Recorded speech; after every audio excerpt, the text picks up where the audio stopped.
Hello everybody, I'm Scott Rose. This is very exciting. Last time you saw me I was in New York City buying an ice cream sandwich for Bitcoin, and today I'm in beautiful Austin, Texas at South by Southwest 2015.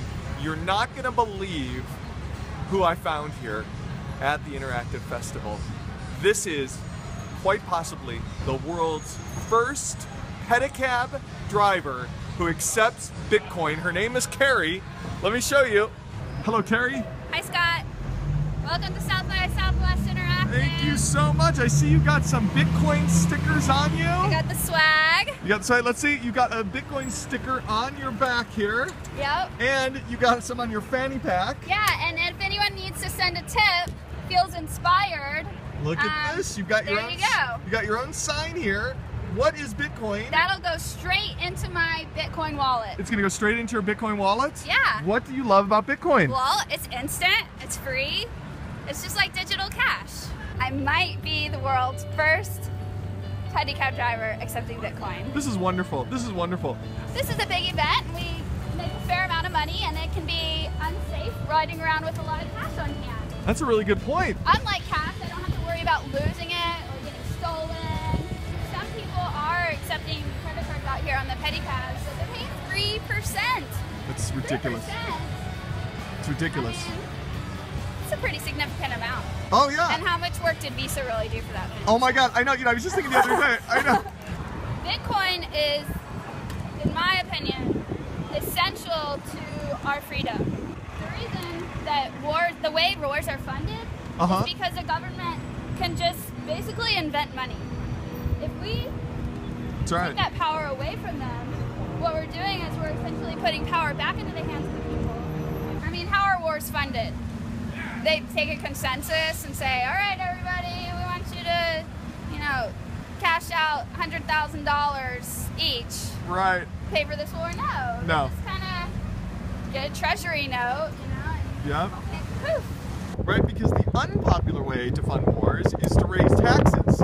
Right, so instead we get the hidden tax, the hidden inflation tax.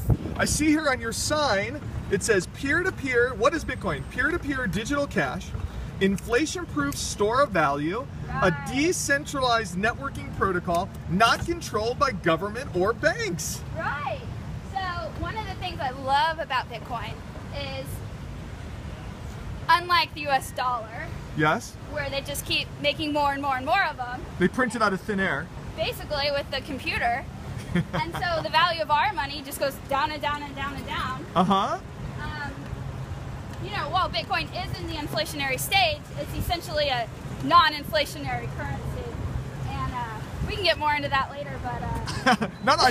I think that's a really important point. I think that's a really important point that even though Bitcoin is temporarily in an inflationary stage, that it is ultimately a deflationary store of value. Ultimately deflationary. Right, where because it's hard capped at 21 million Bitcoins. Exactly.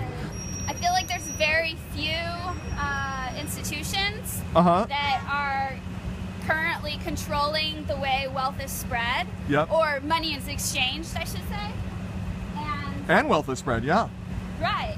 I mean, if you, like for instance, the millions of people who are sending remittances, they're losing up to like 20% on each transaction, and that's huge. It's so true.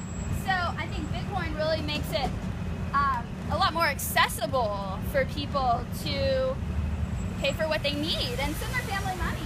I think that if anybody is watching this, I think that they should get a nice scan of your QR code here and send you a tip from home for a virtual pedicab ride. That is so generous. Well, Carrie, thank you so much for chatting with us today. I'm so excited to be sitting in the world's first Bitcoin pedicab. Thanks for watching, everybody. This is Scott Rose scouring the world for people accepting Bitcoin. I just sent you $10 worth of Bitcoin to your address. And one quick question. We were off camera, we were chatting about the volatility. Can you tell me again what you were saying about the volatility of Bitcoin? I was making a joke that the $10 you sent me is now $10.01. Yeah! So you love the volatility of Bitcoin. Sometimes it works.